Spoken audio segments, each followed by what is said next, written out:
Muito bom dia para todos, desde a Califórnia, da Universidade Estadual da Califórnia em Fresno. Good morning, everyone. Good morning to the students who are following us. Good morning to all of those at Fresno State and those of us following us throughout the social media world, and of course, here on Zoom webinar as well. É com muito gosto que damos as boas-vindas a todos a mais um simpósio Filamentos da Herança Atlântica, que nos últimos 3 anos mudou para, portanto, o sistema virtual. Na altura vi um problema, digamos assim, de estarmos todos presenciais, porque estávamos mesmo no fim da pandemia, mas hoje em dia é uma forma de chegar não só aos nossos alunos, mas também a várias comunidades, particularmente através do estado da Califórnia e do Oeste americano. O tema para este ano são ventos do Atlântico, ondas do Pacífico, diálogos transoceânicos, essencialmente sobre dois temas: identidade e cultura. Temos, com muito gosto, o senhor diretor regional das comunidades, portanto, Dr. José Andrade, que é uma pessoa que tem dedicado imenso às comunidades, não só na sua atual posição como diretor regional das comunidades, mas antes, quando exerceu vários cargos do serviço público, desde deputado até, portanto, chefe de gabinete de várias entidades políticas nos Açores e quer a nível regional, quer a nível também de câmaras municipais, e por conseguinte tem sempre dedicado muito à nossa diáspora, à diáspora nos Estados Unidos, no Canadá, na Bermuda, no Brasil e em várias partes do mundo, inclusivamente um livro que acabou de publicar há poucos meses atrás, com 50 personalidades da diáspora, e vamos falar dos seus livros na segunda parte. Em primeiro lugar, bem-vindo. É com muito gosto que o temos connosco para dar, digamos, que em termos futebolísticos, embora eu não perceba muito futebol, mas sempre ouvi o pontapé de saída. Portanto, muito obrigado por inaugurar este simpósio que tenta, este ano, ser de facto um diálogo entre os Açores e a Califórnia e o Oeste americano e os Estados Unidos em geral e o continente norte-americano sobre identidade e cultura. Bem-vindo. Muito obrigado, professor Dinis Borges. Um bom dia para a Califórnia e boa tarde para os Açores.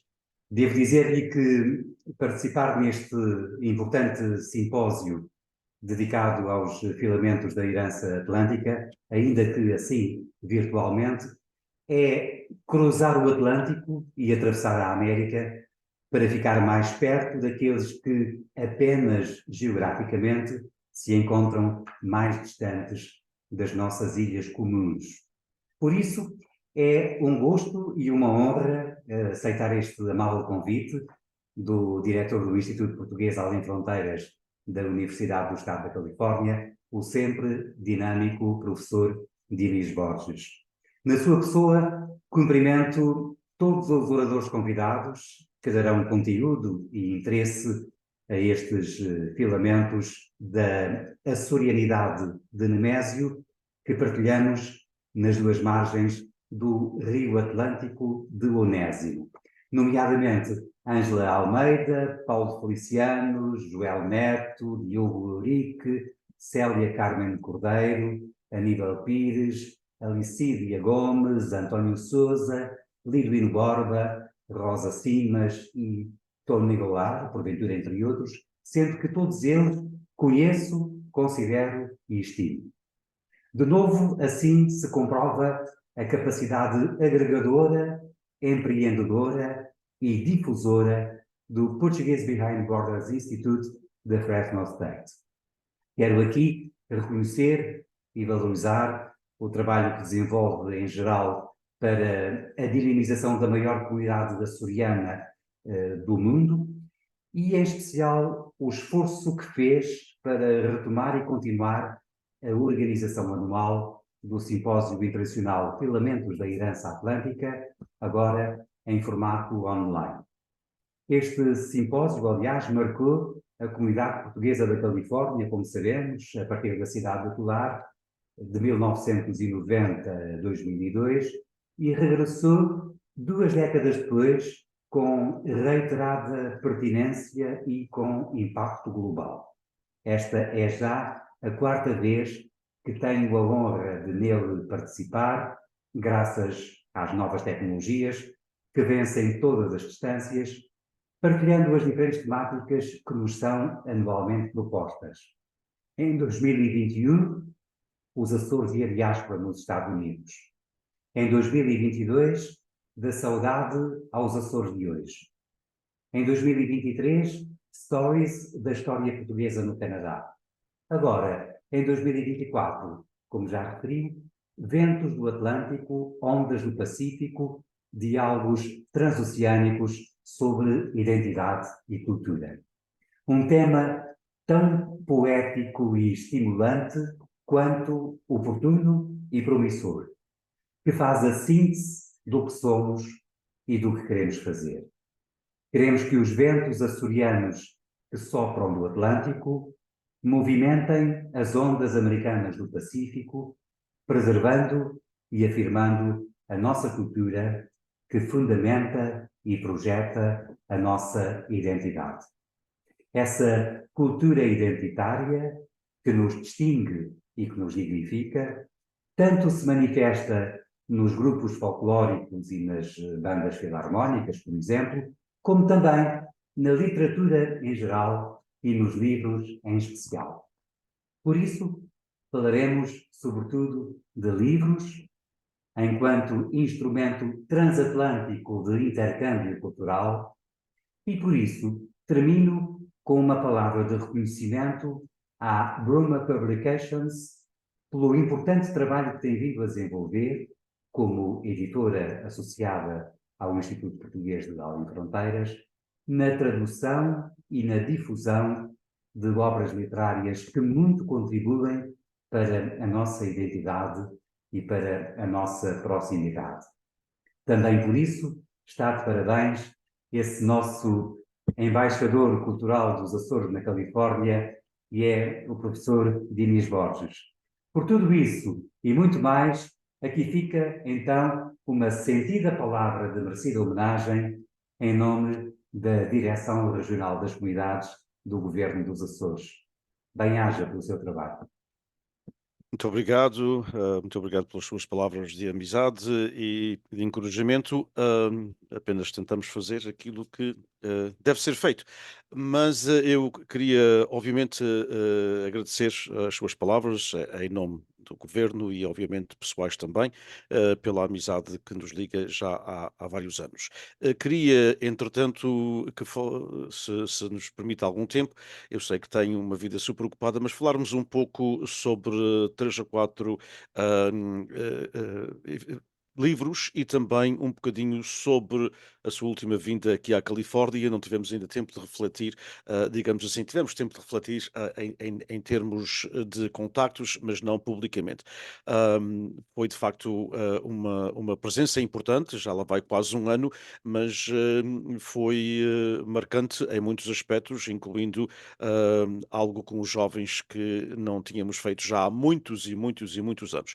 Mas falaremos primeiro dos livros. Na realidade, para além da sua vida ligada à Direção Regional das Comunidades e toda a azáfama que isso, obviamente, as horas e muitas horas que dedica, há, na realidade, a falar dos seus 3 últimos livros, podíamos falar dos outros 20 e tal ou 30, mas eu penso que nos últimos meses, e eu gostaria de começar precisamente com um livro que aqueles que nos seguem, particularmente os nossos alunos, porque esses já leram 2 das suas crónicas, e no próximo semestre, quando vamos dar a nossa aula o curso, que é anual e que talvez até se passará a ser semestral, estamos a trabalhar no mesmo, para que seja todos os semestres, que é o curso sobre cultura, literatura e história dos Açores.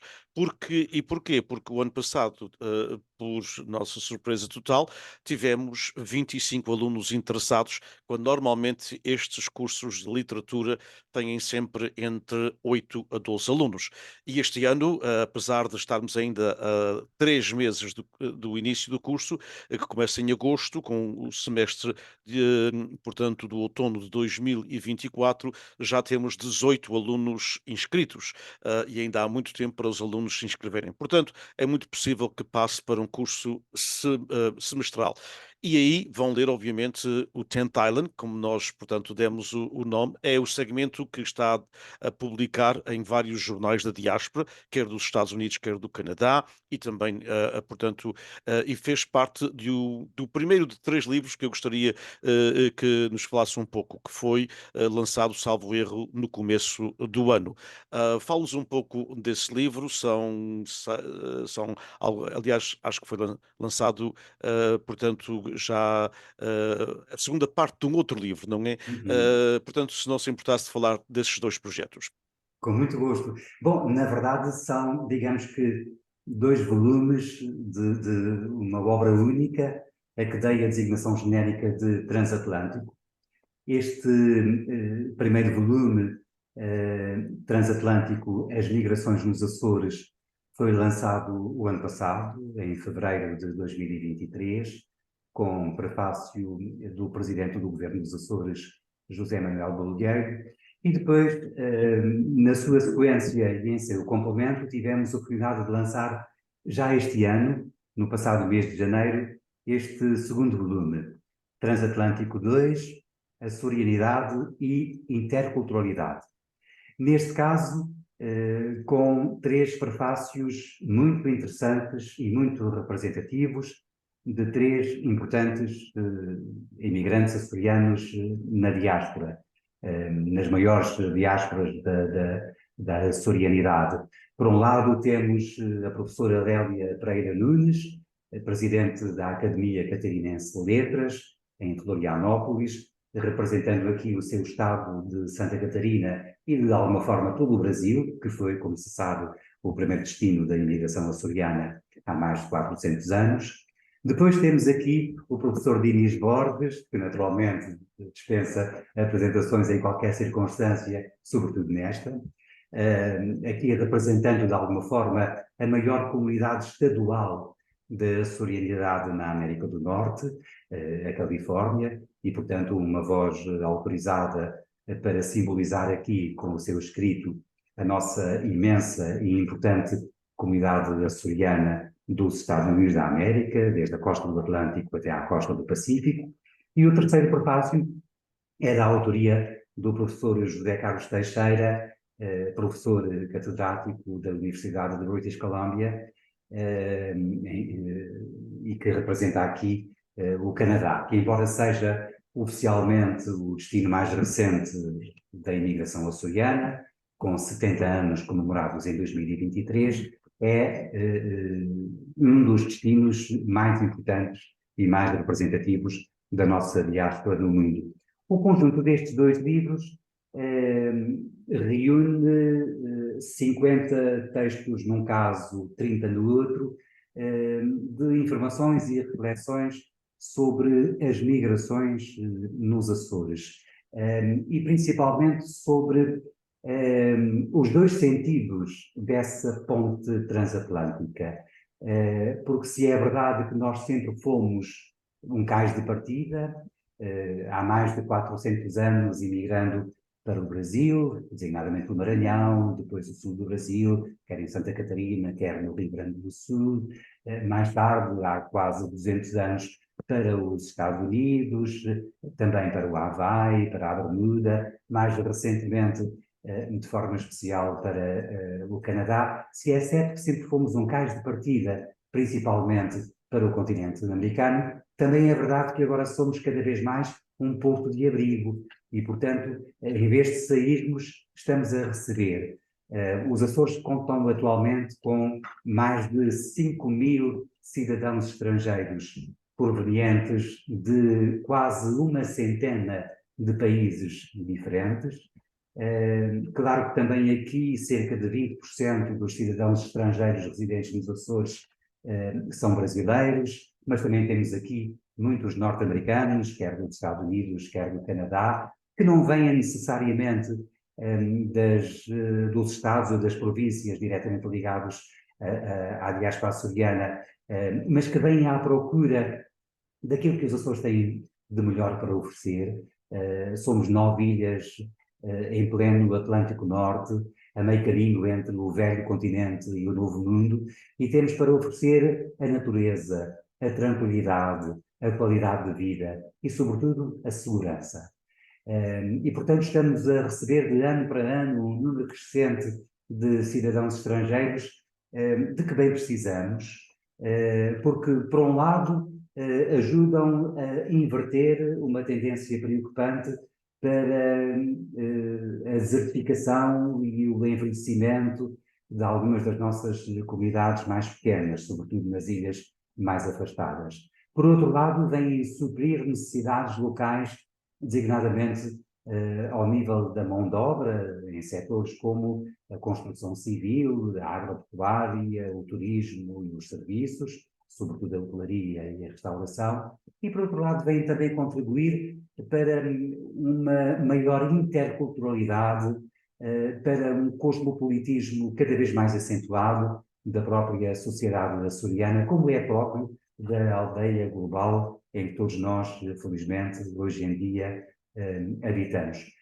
E, portanto, os Açores de hoje são, de facto, Açores diferentes, que são muito mais as pessoas que acolhemos do que nós próprios a sair daqui, porque já se vive com maior qualidade de vida em qualquer uma das 9 ilhas. E o que eu costumo dizer é que nós, que sempre fomos um povo emigrante, que sempre fomos bem acolhidos e bem integrados nas diferentes sociedades da nossa imigração, também agora temos a obrigação de bem acolher e de bem integrar todos aqueles que vêm por bem e que escolhem as nossas vidas e que escolhem as nossas ilhas para desenvolverem connosco o seu projeto de vida. Estes 2 livros falam essencialmente desses movimentos migratórios nos 2 sentidos, a saída dos açorianos para a América e a vinda dos estrangeiros para os Açores. Também já este ano, no passado mês de fevereiro, tivemos oportunidade de lançar um outro livro com quase 600 páginas, que pode não ser um grande livro, mas que é um livro grande, e que reúne 50 entrevistas biográficas com outras tantas personalidades que nasceram nos Açores e se afirmaram nas mais diversas comunidades da diáspora. Conversas da diáspora, 50 açorianos pelo mundo, mostram-nos exatamente o percurso de vida de meia centena de açorianos, nascidos em todas as 9 ilhas dos Açores, e que emigraram e que se notabilizaram, designadamente e em particular na América do Norte, quer nos Estados Unidos, quer no Canadá, quer na costa do Atlântico, quer na costa do Pacífico, mas também no Brasil, também na Bermuda, também em alguns outros pontos dispersos da Europa, da África, da Ásia, até porque a nova tendência da emigração açoriana, que já não é massiva, que é muito mais cirúrgica, é não apenas e só para o continente americano, mas também já para vários países europeus e até para outros continentes do mundo. Através deste livro é possível conhecer o percurso representativo de algumas entidades emblemáticas da diáspora açoriana que muito nos orgulham pelo seu exemplo de vida nas nossas comunidades. Por exemplo, no caso da Califórnia, a Califórnia eu costumo dizer que é de facto a maior comunidade estadual dos açorianos no mundo. Estima-se que tenha cerca de 350 mil portugueses e lusodescendentes, dos quais seguramente mais de 90% são açorianos e açores-descendentes, sobretudo provenientes das ilhas do grupo central do arquipélago dos Açores, a Terceira, a Graciosa, São Jorge, Pico e Faial, mas também das Flores e do Corvo, e alguns, igualmente, de Santa Maria e de São Miguel. No caso da Califórnia, nós contamos aqui com 12 das 50 entrevistas com personalidades tão interessantes e tão diversificadas como, por exemplo, o autarca Ol Pinheiro, natural da Ilha Terceira, a atriz Ana Lopes, de São Miguel, o gestor Ângelo Garcia, que é o braço direito de Jorge Lucas, na Lucas Foundation, e que nasceu também na Ilha Montanha dos Açores, o empresário Batista Vieira, da Ilha de São Jorge, o professor Dinis Borges, da Ilha Terceira, tal como o autarca Isidro Menezes, também ele terceirense, o artista plástico João de Brito, natural da Ilha de São Miguel, todos eles radicados no estado da Califórnia, naturalmente em diferentes cidades.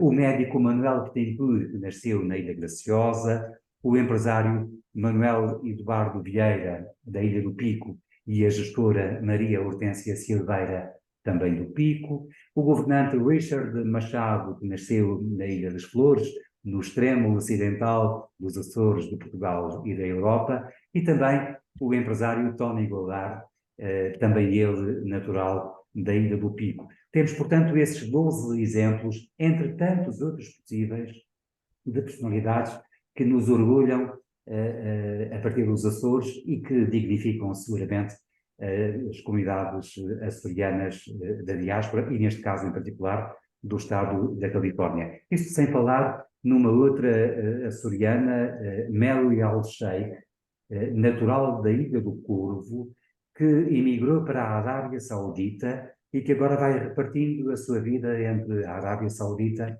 e o estado da Califórnia. São apenas alguns exemplos de tantos açorianos que nos dignificam fora de Portugal com os seus interessantes projetos de vida. Finalmente, também este ano, e aliás no mês passado, no passado mês de abril, nós tivemos a oportunidade de editar este livro, agora já não relacionado com as migrações açorianas, mas evocativo dos 50 anos da Revolução dos Cravos, a 25 de abril de 1974, que instaurou a democracia em Portugal e proporcionou a autonomia nos Açores. Chama-se exatamente 50 anos de Abril, Democracia e Autonomia, e tem como mérito o privilégio de conseguir reunir pela primeira vez numa única publicação todas as 13 personalidades que presidiram ao governo dos Açores e ao Parlamento açoriano nos 48 anos de autonomia política. Portanto, desde a consagração da região autónoma dos Açores na Constituição da República Portuguesa, que ocorreu a 2 de abril de 1976. A partir daí, realizaram-se as primeiras eleições regionais, foi eleito o primeiro Parlamento açoriano, do qual saiu o primeiro governo regional.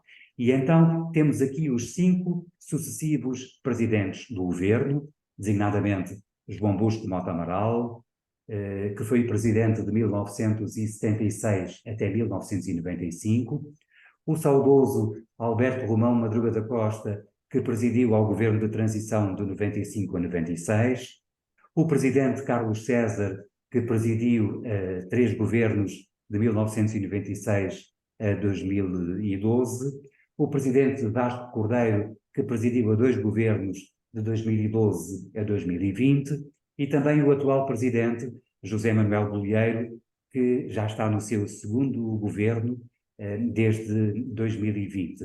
Além disso, temos as 8 personalidades que sucessivamente presidiram a Assembleia Legislativa da região autónoma dos Açores, nomeadamente e respectivamente Álvaro Monjardino, José Reis Leite, Humberto Melo, Dionísio Sousa, Fernando Menezes, Francisco Coelho, Ana Luísa Luís e Luís Garcia. Eles, com os testemunhos que escreveram expressamente para este livro, constituem os coautores e o principal motivo de interesse desta publicação. Mas para melhor enquadrar os depoimentos pessoais dos líderes autonómicos do pós-25 de Abril, este livro tem na sua segunda parte uma cronologia açoriana da democracia portuguesa, com cerca de 80 datas significativas, desde 1974 até 2024, essencialmente associadas às diferentes eleições, à eleição do Parlamento, à nomeação e posse do governo regional, vários marcos consecutivos que foram construindo o caminho autonómico da região autónoma dos Açores. E, portanto, é um livro que celebra a democracia portuguesa de 1974 na perspectiva da autonomia açoriana de 1976 e que, de alguma forma, já abre caminho para a comemoração do 50º da autonomia constitucional que ocorrerá daqui a 2 anos, em 2026. Foram estes os livros que recentemente publicamos, esperando sempre poder, à conta disso, dar algum contributo para que se conheça melhor a história dos Açores. Dos Açores todos, que incluem a tal 10ª ilha, que é, aliás, onde está a maior parte dos açorianos e Açores descendentes. Um trabalho meritório, todos eles. Aliás, o primeiro transatlântico foi já lançado aqui na Califórnia, na Casa dos Açores de Hilmar, onde o livro esgotou. Os livros que trouxe esgotaram naquela noite. E esperemos que, porque seria importante, interessante e bom para a comunidade, bom para a nossa diáspora que pudéssemos ter a sua presença nos próximos meses aqui na Califórnia, obviamente presença institucional, mas também para lançar os outros livros, inclusivamente até um convívio com as 12 personalidades da Califórnia, digamos assim, só com o livro das conversas da diáspora. Eu perguntaria três ou quatro perguntas muito rápido. Primeiro, sobretudo para lançar o reto, e aí não é pergunta, é uma provocação. Obviamente que seria interessante todos os três, mas já falamos da questão da democracia e autonomia no passado, aqui também publicamente, e esse mesmo talvez fosse o livro ideal para se traduzir e para se publicar. Burma Publications terá muito gosto em publicar com as letras lavadas. Acho que o senhor José Ernesto teria muito gosto em que estivesse em inglês, até porque eh, portanto, para além dos depoimentos, como disse, tem de facto as cronologias e uma das quais nós já publicamos em inglês, como sabe, porque publicou nos jornais dos Açores. Seria interessante porque uma das coisas que nós desconhecemos, e acho que o Sr. Doutor Regional teve, portanto, possibilidade de ver isso, já não só nesta visita que fez à Califórnia e nas visitas que fez à Costa Leste como Diretor Regional, mas antes também como deputado. Eu acho que já tinha visto isso, o senhor vice-presidente viu o ano passado, que há uma necessidade de falarmos mais da autonomia nas comunidades, na diáspora, nos dois sentidos, e gostaria de saber a sua opinião nesse aspecto. Primeiro, porque muita gente, na realidade, a vasta maioria, saiu dos Açores antes da autonomia.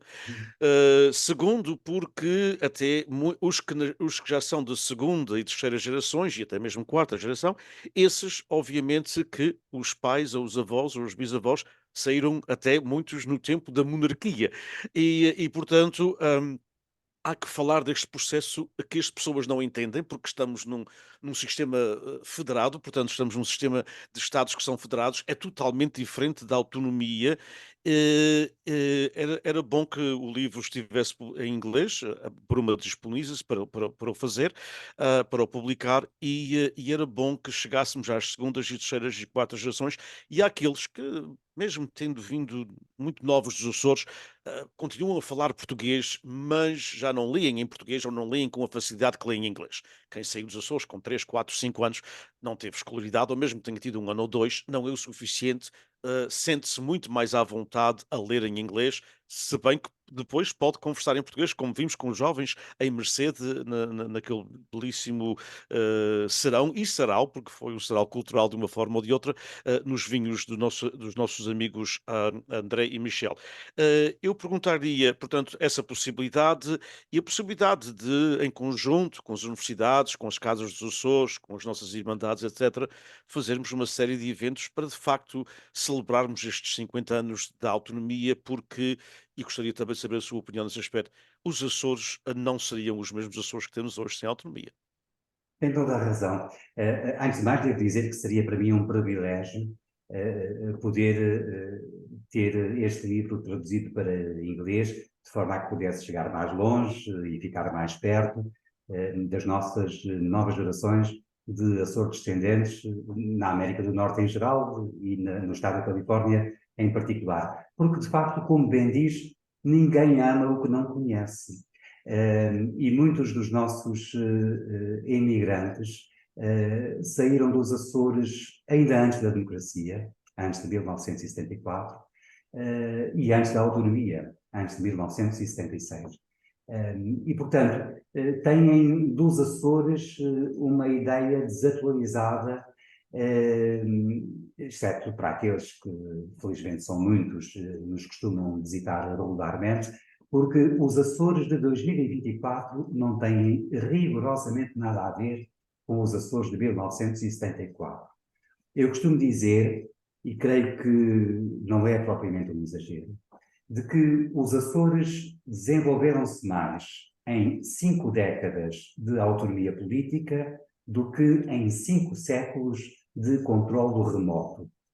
Até 1976, os Açores eram primeiro 9 ilhas, depois 3 distritos, autónomos entre si, como se fossem 3 pequenos arquipélagos, e só a partir da criação da região autónoma dos Açores e da implementação dos órgãos de governo próprio, quer a Assembleia Legislativa, quer o Governo Regional, é que os Açores passaram a ter unidade regional, passaram a constituir uma única região, a região autónoma dos Açores, dotada de competências próprias e de meios próprios que lhe permite arregaçar as mangas, de cabeça erguida e tomar as suas decisões e assegurar as suas próprias realizações. Ora, isso fez toda a diferença. Foi a partir daí que nós passamos a ter as primeiras ou as melhores infraestruturas básicas mínimas para um desenvolvimento efetivo, de portos, aeroportos, estradas, escolas, hospitais.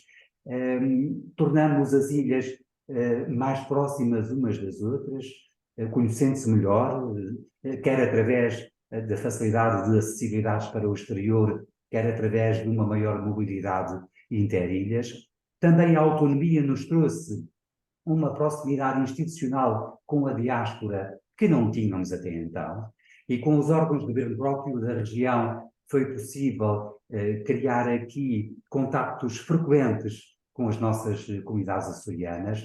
Esse foi sempre um objetivo desde o primeiro governo dos Açores e do presidente João Bosco Mota Amaral, designadamente no âmbito do Gabinete de Imigração e Apoio às Comunidades Açorianas, dirigido durante cerca de 20 anos pelo professor Eduardo Mendes, da Ilha Terceira, que nos abriu o caminho para um trabalho consistente que os sucessivos diretores regionais das comunidades têm vindo a desenvolver nos últimos 26 anos. Primeiro Alzira Silva, depois Rita Dias, Graça Castanho, Paulo Teves, todos esses nossos antecessores fizeram um trabalho muito importante de aproximação dos Açores à diáspora açoriana no quadro do governo dos Açores e, portanto, no âmbito da autonomia açoriana.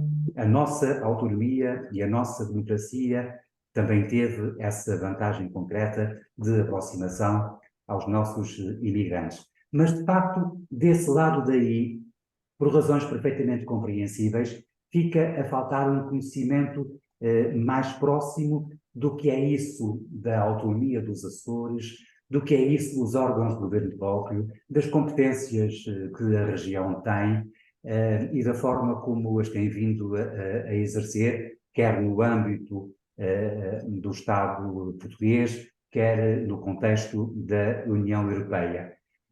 Nós, por vezes, temos alguma dificuldade de explicar aos norte-americanos o que é isso da autonomia política dos Açores, que, aliás, é igual à autonomia política da Madeira. Mas, por analogia forçada, só para ser mais fácil de compreender, era como se Portugal fosse os Estados Unidos com leis federais, mas também os Açores e a Madeira fossem 2 estados no Atlântico que fizessem parte dessa federação. E, portanto, nós temos políticas que são federais, que são para todo o território nacional português e que se aplicam naturalmente não apenas ao continente, mas também às ilhas dos Açores e da Madeira. E depois temos políticas que são regionais, nesse caso seriam estaduais, digamos assim, no caso norte-americano. São políticas adotadas e implementadas pelos próprios órgãos de governo próprio, quer na região autónoma dos Açores, quer na região autónoma da Madeira. Por esse conjunto de razões, seria muito pertinente, interessante e oportuno podermos, de facto, traduzir esta obra para inglês, ou outra desse género também, que permitisse, principalmente às novas gerações açores-descendentes, conhecer em nome próprio o percurso histórico dos últimos 50 anos da autonomia, pela boca e pela mão dos próprios protagonistas do governo e do Parlamento, e tivessem à conta disso uma noção daquilo que fomos e daquilo que somos, para melhor perceberem aquilo que seremos nessa caminhada que vai com certeza prolongar-se por muitos e bons anos. Portanto, nesse período, entre 2024 e 2026, em que comemoramos os 50 anos da democracia portuguesa e os 50 anos da autonomia açoriana, seria muito adequado podermos fazer essa pedagogia junto das novas gerações da Califórnia e dos Estados Unidos. Excelente, e obviamente que pode contar, como sabe, com o PBBI e com a Universidade Estadual da Califórnia em Fresno e do nosso presidente, que conhece muitíssimo bem e o qual tem um grande apreço por si, o reitor, portanto, Saúl Jiménez Sandoval. Eu queria, e na realidade seria ótimo porque o livro está já, obviamente, em português e seria interessante tê-lo nas duas línguas, porque aqueles que ainda, e são muitos, que ainda, portanto, leem em português teriam essa facilidade de, portanto, de o comprar e de o ler, e até para aqueles que querem aprender português, portanto, teriam essa possibilidade, e para os outros estaria em inglês. E eu costumo dizer aos nossos amigos aqui na diáspora. Na realidade, em 1980, e até é um produto da idade, não é? Em 1980 eu estava na rádio, na altura, estávamos a começar uma estação de rádio em língua portuguesa aqui na Califórnia, e já estávamos e eu firmo 80 porque foi o ano do grande sismo na Terceira, em São Jorge, na Graciosa. E já estávamos na altura com alguma discussão, aliás, isto tem sido, esta discussão, um dos pioneiros da rádio, Artur Ávila, falava nos anos 60, princípio dos anos 60, fim dos anos 50, antes do grande êxodo imigratório, ou seja, porque também tinha havido aquele período entre 1922 e fim da década de 50 em que eram poucos os imigrantes, por motivos das leis imigratórias dos Estados Unidos, dos Açores. E ele já falava da dificuldade. Aliás, eu tenho uma célebre frase em que ele diz: a língua portuguesa anda de muletas pela Califórnia, e isto foi em 1950 que ele escreveu isto. Mas depois houve aquela efervescência dos anos, como trata no seu livro, e muito bem, nos dois. Particularmente, e também nas conversas, porque alguns dos protagonistas vieram por motivos Uhum. do vulcão dos Capelinhos e depois o êxodo migratório que o seguiu. Mas na realidade, em 1980, dizia eu, quando houve o abalo sísmico, que eu gosto sempre de lembrar, porque nós tivemos uma reunião de produtores da rádio na altura aqui no Vale de São Joaquim, e falamos que, portanto, já há alguns anos, logo a seguir ali ao 25 de Abril, que a migração tinha abrandado, e dissemos, olha, agora vai haver outro avalanche, porque normalmente havia uma crise sísmica e era um avalanche de imigração. E foi a primeira vez, com um governo de autonomia, então presidido pelo Dr. Mota Amaral, que na realidade os açorianos ficaram. Portanto, neste caso, de três ilhas, mas os terceirenses, na sua vasta maioria, para o Val de São Joaquim, veio no máximo, uma dúzia de famílias. E isso, estamos a falar das três ilhas, no máximo uma dúzia de famílias, não quer dizer que não migraram também para outras partes, mas não seria a mesma situação, como sabe, porque não foi a mesma quando houve as crises sísmicas, quer o vulcão dos Capelinhos, quer a crise sísmica de 64, salvo erro, em São Jorge. As pessoas emigraram, as pessoas saíram, as pessoas não viam forma de reconciliar a sua vida, reconstruindo as casas e tudo. E com um governo de autonomia próprio, os açorianos sentiram que teriam apoio.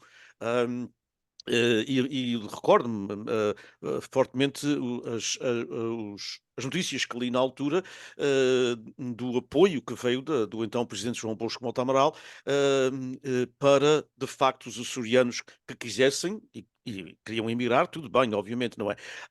Ninguém é forçado a ficar onde não quer estar, mas que havia possibilidade de ficarem e de reconstruírem a sua terra. Eu penso que hoje em dia, os Açores vão sempre ter crises sísmicas, obviamente, porque é produto de serem as ilhas que são, mas as pessoas já não pensam, olha, se houver uma crise sísmica, vou emigrar.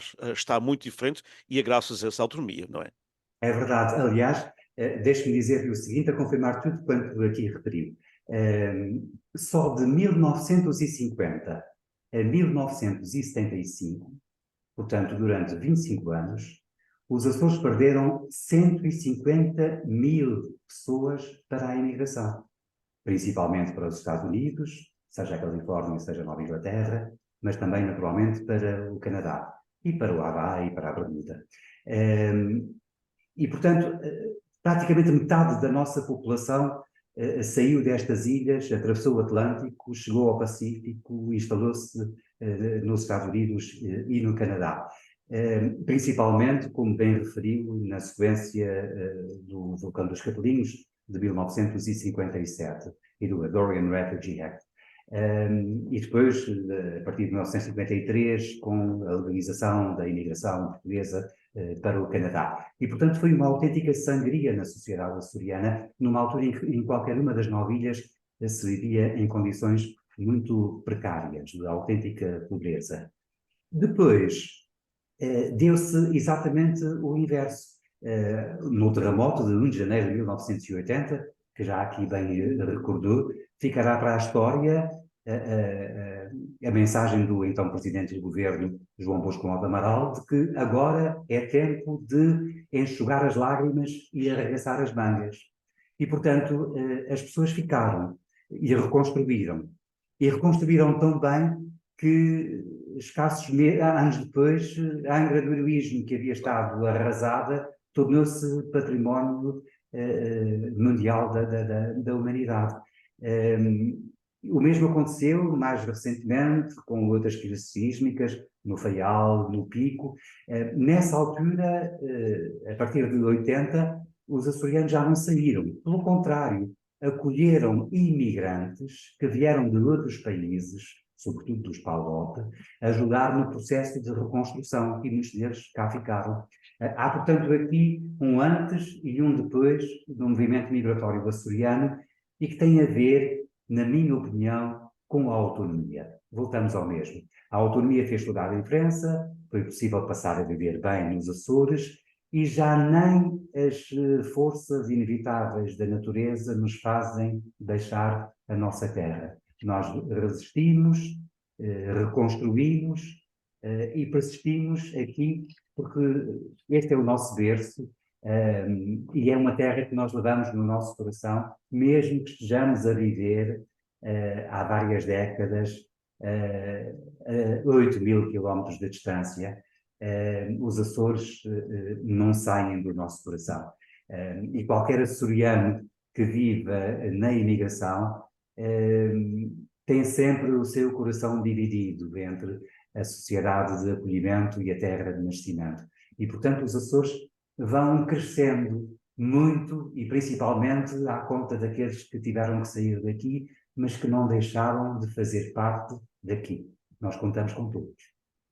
Uma última palavra sua, também pedi o seu comentário.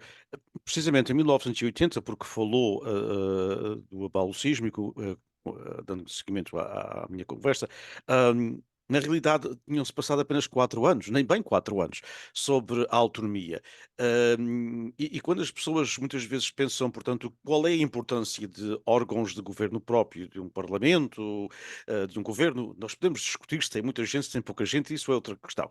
Obviamente porque na diáspora gosta-se de falar dessas coisas, mas na realidade são açorianos que estão a servir açorianos. E eu penso que em 1980, e eu recordo-me de ter escrito sobre isso, a mensagem do então Presidente do Governo da Região Autónoma dos Açores, Dr. Mota Amaral, foi de um açoriano que percebe a realidade dos açorianos. As crises sísmicas estão em todas as ilhas, não são fruto apenas de uma. E, portanto, não foi uma voz de fora, não teve que vir uma pessoa de fora 4 ou 5 dias mais tarde. Nós somos todos portugueses, fazemos todos parte do país e uma União Europeia, obviamente, mas a importância de se ter, porque não havia em 1980, obviamente, as condições que os Açores têm hoje. Portugal ainda não estava na União Europeia, não é? Portanto, a nossa democracia era muito nova e tinha tido vários dilemas, como todas as revoluções, não é?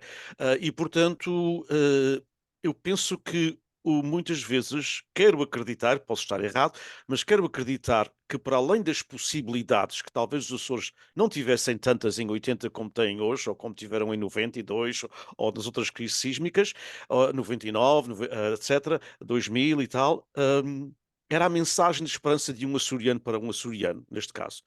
Qual Estou é a sua absolutamente opinião? de acordo. E tanto isso é verdade que, curiosamente, o Dr. João Bosco Monte Amaral enquanto primeiro presidente dos primeiros 5 governos da fase inicial da autonomia política dos Açores, como já referi, desde 1976 até 1995, no depoimento de memória histórica que faz expressamente para este livro, destaca em capítulo próprio exatamente essa questão, que o terremoto de 1 de janeiro de 1980 foi a primeira prova de fogo da autonomia política dos Açores e da capacidade dos açorianos se governarem a si próprios. Porque aí, como bem refere, não foi preciso esperar que fossem tomadas decisões à distância, a partir do Terreiro de Claro. Paço, em Lisboa. Pelo contrário, nós estávamos cá, nós estivemos sempre cá e nós soubemos com facilidade e rapidez perceber quais eram as soluções próprias e adequadas para fazer face a esse imenso desafio que foi o processo de reconstrução, sobretudo em Angra, na Ilha Terceira e também na Graciosa e em São Jorge.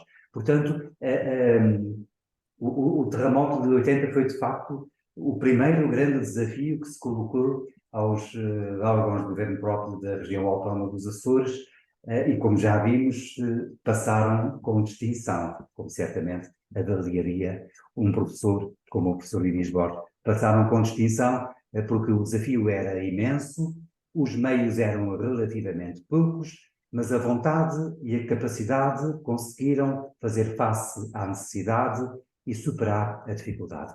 Portanto, tudo se conseguiu e a partir daí ficou de alguma forma interiorizada a ideia de que um povo que é capaz de se reconstruir a si próprio é capaz de enfrentar todos os desafios.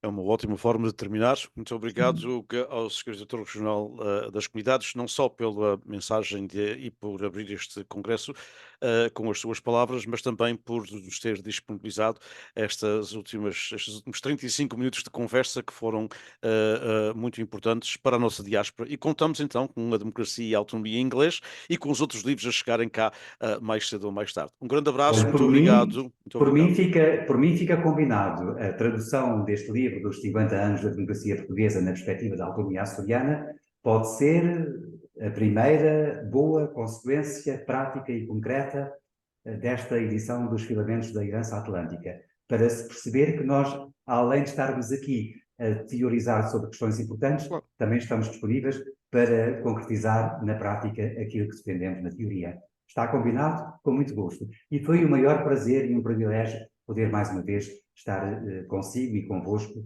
na abertura de mais esta interessantíssima iniciativa que vou procurar acompanhar ao longo dos próximos meses.